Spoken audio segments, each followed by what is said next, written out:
We've just come back from our first Mediterranean cruise around the Mediterranean on the MSC World Europa. And we're going to share with you the good things, the bad things, and the very ugly things at the end of this video. But first of all, I'm Sarah. I'm Olivier, and we are from Off the Tourist Treadmill. The first things we're going to start with the good things, and to be honest, there is quite a lot. And the first one is a boat.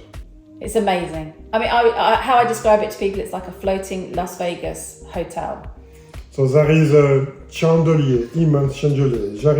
The first things you're going to see on the boat is the roof. It's an interactive roof with a screen and... It's so cool. It's like you're under the ocean. Under the oceans. That was really cool. And then there's that promenade. There's a long promenade of shops and restaurants. It's incredible. It's like you are walking on the street. There is jacuzzi everywhere, swimming pool, toboggan. Spa. Oh, the Venom drop slide. That was fun. Yeah. Casino. Just a few of the things on the boat. It's just an incredible experience. The boat itself is almost a destination in itself, really. It is, because you go there and you visit like you're going to visit a town. So one of the other great things about this boat is the entertainment on board. There are several venues where you can see shows. There's an enormous theatre called the World Theatre. There's also the Panorama Lounge. And then there's a third venue as well with all sorts going on.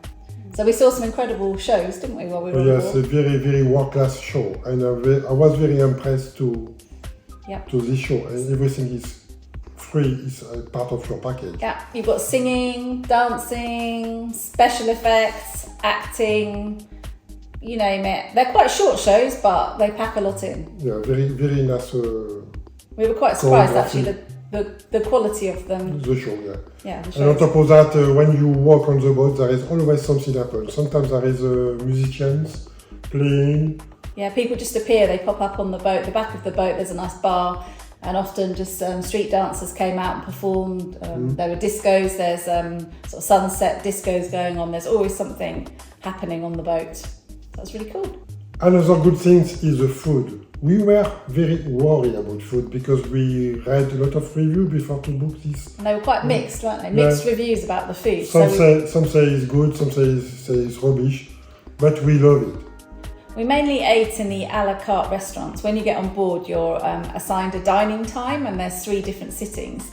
And then you always have the same table and the same waiter, so that was really nice. And the food was Mediterranean, so we were on a Mediterranean cruise, and we really liked the fact that the food reflected the where we were. It's much a country where you are. And considering how many people are on board, we were absolutely amazed because the food always came out hot. I don't know if we imagine, but in this restaurant we have 700 people. On the restaurant next to us, 700 people as well. Same. And there is few restaurants like that, and all the dishes came in the same time. But on top of that, you have the choice. You can choose between 4 starters, 4 men, and 3 or 4 desserts as well. At least.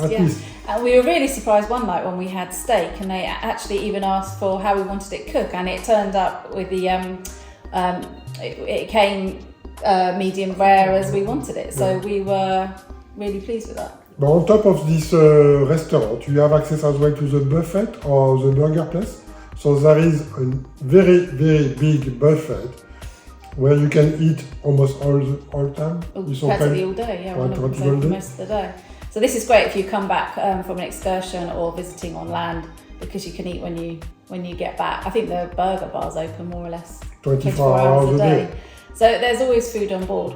We did like the buffet. We didn't eat there as much as the a la carte restaurant because it is much noisier. It's great for families and, as we say, if you get back on the boat late. But we did find that there is a smaller area which overlooks the interior of the boat, and it's cut off by sliding doors, and there's a few tables, and you actually feel more like you're sitting in a cafe than in a big cafeteria. Than a big self-serve buffet. So if we did go to the buffet, we chose to sit out there, and that was a more pleasant experience for us. But to give you an idea, people who are eating in the buffet during the night and we are eating in the carte restaurant, the food is the same. Yeah. They said to us, we have exactly the same at the buffet. Of course, at the buffet you need to serve yourself, and it's more familial things. Yeah, and in fact, the waiter even told us that the food in the restaurant that we had was even the same as the food served in the yacht club, and for higher prices people had paid on the boat. Actually, the dining is more or less the same across the boat. So we thought this was a really good thing. The only difference is the presentation on the plate. Yeah. More you pay, more the plate is nice. And less people in the restaurant. And less people in the restaurant. So one of the other things we were really impressed with, well, particularly I was impressed with, was how clean the boat is. Not only your stateroom, the cabin, that had quite a high standard of being clean. Bins were emptied twice a day. The towels were always changed, even if you were eco-friendly and left them on the floor. So that could be a good or bad point. But anyway, they were changed. Even if you'd had shower before dinner, we came back to a fresh towel. But the public areas on the boat are absolutely spotless. From the toilets, the decks, there's no rubbish, there's hardly any fingerprints anywhere. You never seem to see a cleaner. I don't know how they do it because there's 7,000 guests on board. But this boat was immaculate. Plus all the swimming pool areas were clean, the swimming pools are clean, no problems there. That's one of the massive things, you know, considering how many people are on that boat. Yes, we were worried about that a little bit because too many people. But actually, as Sarah said, it was very clean. So this was a nice surprise, and it was, I don't know how they do it, as I say, because you rarely see a cleaner. Yes, same as food. We don't know how they do it, but they do it very well. Another thing we love as well is because we are on the Mediterranean cruise and we visited a lot of cities. So almost every day, except of one, we have a new city each morning, and that was a little bit magical. You open your windows and you are somewhere else. And that is great because you can visit plenty of different places. So we visit 6 cities and 4 different countries. So we boarded in Marseille, we went to Genoa, Naples, Messina on Sicily, then Valletta and Malta. And then we had a day at sea, and then we ended up in Barcelona and back to Marseille. So you really had a lot of time to discover those beautiful European cities, and they were all new places for us. We hadn't actually visited any of them before. So as Olivia said, it was really magical going to sleep in one destination and waking up somewhere different the next morning. So we really appreciated that. So we chose as well this circuit because we did some research before, and it allows us to disembark and to walk and discover the city.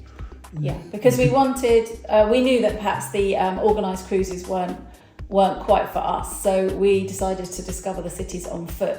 So as Olivia said, we made sure that we were relatively near, that the port was near the city centre, and with all of those ports you can discover them for yourself. If you prefer to have your excursion, so you can book directly through the boat from the boat, or what we advise, we put a link below, is to use Get Your Guide. It's less expensive, it's exactly the same. So we like the flexibility that we could do that, and seeing that number of places and 6 cities and 4 different countries in the course of a week was something special. Special, yeah. So now for some of the bad things, but to be honest, they're not really bad. They're just like negative, annoying, slightly negative points, little niggles really, because we really loved our experience. But the ugly one, I really dislike it. Yeah, we're coming on to that in a minute.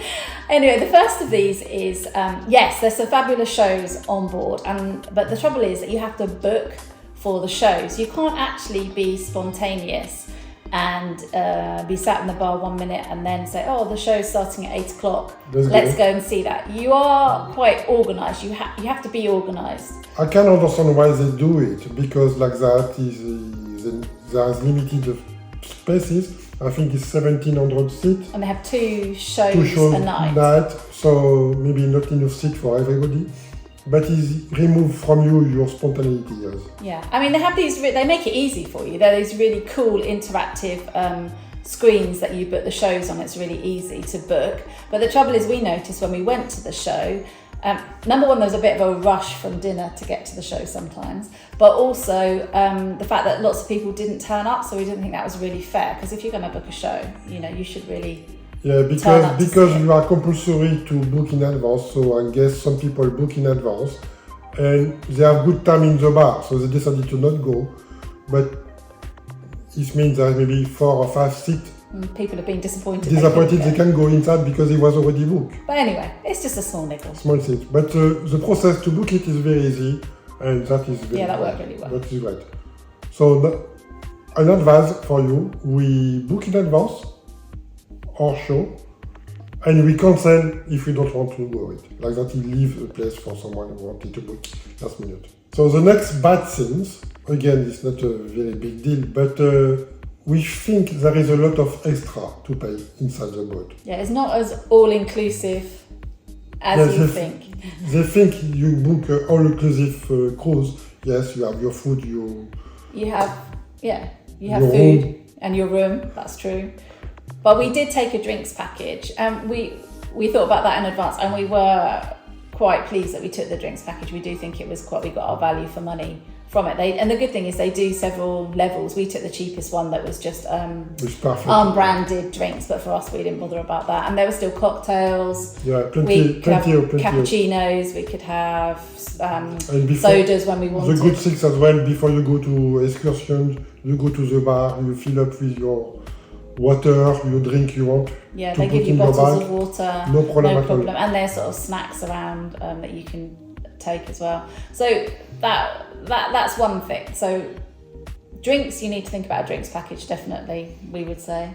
The other thing is that the Wi-Fi, there is no free Wi-Fi on board the boat. You do have to pay to use the Wi-Fi. So we actually chose not to bother. In fact, we just actually quite enjoyed having some time where we were disconnected from the phones, and it was enough when we got into port. But I know some people wanted the Wi-Fi. It's quite expensive, I guess. Yeah, but we just made use of, when our 3, 4G, 5G was working in port, that was enough for us. Yeah. And there is all the other activity we need to pay for. For example, we have the drink package, but we can't enjoy the champagne bar because our drink doesn't cover champagne bar. So if you want to go there, you're going to have to pay for your champagne. There was another traditional English pub as well. You have to pay for drinks in there if you want a pint of beer or something. And there are also a lot of speciality restaurants. I think I was quite surprised how many there were.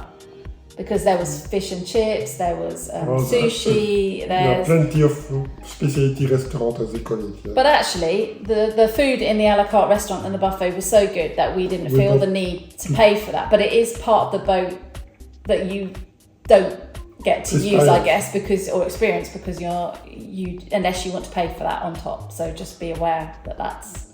But even for the kids, there is a cinema for the cinema who are 5 minutes, but €5. And then there's also bump cars, you need to pay for those. 3 minutes, I think, €5. But saying that, if you don't want to pay, there's plenty to do because there's loads of entertainment at night. There is a games area. There is the water slides. Yeah. There is the slide drop. All of that is free. And each morning when you wake up, you have each evening you have your program for the next day. And inside, from the day started to the end, you have plenty of free activity to do. Yeah, we did try one out. It's not really our thing, but we went to a cooking competition, didn't we? MasterChef. Just to see what it was like. It was MasterChef at sea, and they lay on all. If that's what you enjoy, they lay on all sorts of entertainment all day for that. So just be aware. There's a lot for free, but there are certain things that you do have to pay for on top, and it's good to be aware of those things. Another thing I was aware before to go is when you book your cabin. We wanted a cabin with a balcony and a sea view. But when I was doing my booking, I realized there is balcony inside. I said, it's not possible. There is no view inside. Yeah, I remember you saying to me, "What's this? An interior cabin view." They were a little bit cheaper than the other balcony. But I said, what's the difference? And taking me time to look the drawing of the boat and see there are balcony inside, looking the promenade inside. Yeah. So there's a world deck promenade that runs along the back of the boat, and there are staterooms along there that have a balcony, but they're not a sea view. You can see the sea at an angle, but they are not proper sea view. So if you want a sea view cabin, make sure you book the right category. But it's still a balcony outside. but Two different types. I think it's not what you expect when you book a balcony. So just take care with your booking that you book the right thing that you Right thing want. as right thing. The other thing was, I was quite surprised. I think I had a romantic vision of being able to walk around the boat in the evening for the sunset. I thought I'd be able to walk the whole way around the boat. And actually on the MSC World Europa, there's quite a lot of stairs. Things are on different levels. The public sort of areas are on different levels, so you can't actually, your walk around the boat is cut short by having to go through a restaurant or take a hallway or climb a all the front is reserved for the yacht club. Yeah. So you don't have access to that. But you can, and to go at the back is the same. There is cabin, so you need to go through the street in the middle. The World Promenade. So to get to the back of the boat. It's not possible to walk around the boat. The whole boat. And I thought that was just a shame because I think it would have been nice to do that in the evening. To do But a small point again. So it's time for the ugly one. And this one was very upsetting me. I thought he might actually get in the lifeboat and leave at that point. Run from the boat. The thing was, when we go to the restaurant, we have a timetable. So they tell us for us, it was 7:45. For dinner. For dinner. So we said, okay, it's 7:45. Let's go there maybe 5 or 10 minutes before. So we took the lift, we go down, the lift door open, and I saw a sea of people everywhere. Noise. I even difficulty to get out of the lift. I said, what is that? All these people were waiting the restaurant opening time. Yeah, because there were two big restaurants opposite each other. So the queue spilled out into the lobby area, and we actually could not believe that. So 2 nights we did this. So I said to Sarah, I'm not going to do that for 7 nights. I'm not going to, they say, posh, you need to dress properly, and you are packed like animal between two lobby. So I said, that is not going to work for me. So after a couple of evenings watching this, fortunately our table in the restaurant was actually near the main doors, and I said to Olivier on about the 3rd night, I said, okay, I have a hack now for dinner. So he said, okay, so tell me, what's your hack? I said, they do not close the restaurant doors. Our sitting was at 7:45 till about 8 o'clock. So I think we can stay in the bar at the back of the boat, enjoying our cocktails, sunset, peaceful. And I said, I think we should go after 7:45 and arrive about 10 to 8. So we tried this. And she was very wild. No queue. Completely different experience. We literally walked calmly from the bar up, I think it was on the next deck. And basically we walked straight into dinner and we were greeted, sat at our table, friendly waiter, problem solved. Anyway, the table is reserved. So don't need to rush. You're at the same table every night. So there's really, the moral of this story is do not go to dinner at exactly the time or before the time. Go a few minutes afterwards and you have a much more pleasant experience. Please learn from our mistake, because we missed 2. It was 2 rather stressful nights, but the 3rd night we cracked it. But if everybody do like that, you're going to have the same problem as well. So shh, don't tell everybody, okay? Anyway, that was our first experience on the MSC World Europa, and overall it was a fantastic experience. It was very good. It was very good. And our only complaints are slight niggles. And the interesting thing about being on a boat is that you do learn hacks about how to get around on a cruise ship, especially one that's so big as the MSC World Europa. There are things that you can do to make the best of your time there. As a bonus tip, we were worried of the number of people on the boat, but we always find a very peaceful corner or area for us. Yeah, there are quiet places on the boat, so don't worry. We were quite worried about the number of people on the boat, They even have a swimming pool for adults only, so it was perfect. Yeah, you can always find a quiet spot. So don't forget to like our video, put a thumbs up, that is help us. And as I said always, it's free for you, but it's help a lot for our channel. So we look forward to seeing you again in the next time we drop a video. And until then, bye. Bye.